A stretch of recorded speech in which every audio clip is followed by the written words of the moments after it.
افنيزي سهويك مهانة تجريدا لقراوة إمرالية يا لدجي ريبر عبدالله أوجلان قران تربويا وتو آقاهي درباري روشا ريبر آب هدن نايا ورقرتن لكردستان و جيهاني بآرمان جاشكاندنا تجريدا قران وقرتنا آقاهي يكي درباري روشا ريبر آب هدا قل لسربيانة خلقين باجاري كوباني جروج آوا تيوي رآنين زمان كو دولتين دستهلادار دخوازن فلسفة يا ريبر آبو يا جيهان روني كريه جهولي راكن بس وي فكره سروك ابوي اوجد خازن يعني وي فكره واندا بكن وي فكره نهلن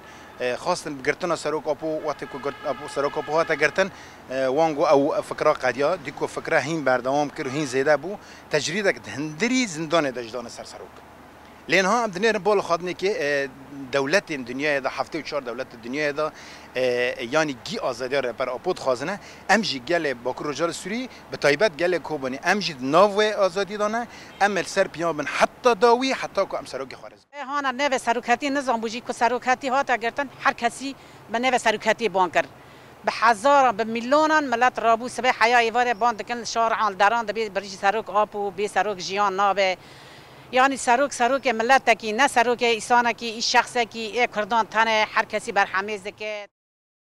خلکین باجار کوبانه گوتن جبو آزادیا ربر عبدالله اوجلان و تکوشی نخوال جیهان بلاوگن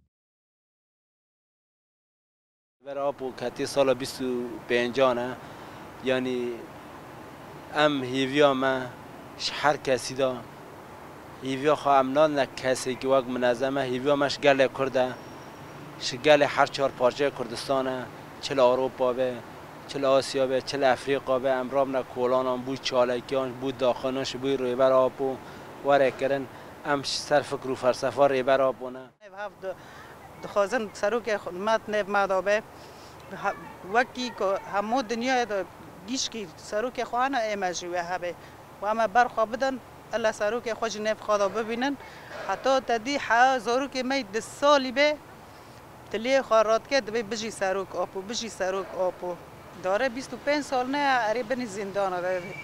و 3 سال نه تا خبری منش سروک تنه ام دخوازن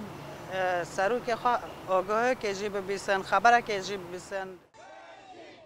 جبو آزادی ربر عبدالله اوجلان ده جوتمه بدروشما ش عبدالله اوجلان را آزادی ج پرسکریکا کردره چار سریا سیاسی پینگاوه که دست بکرن پشتگیری و تولیبونین ج پینگاوه ره بخورتی ددومه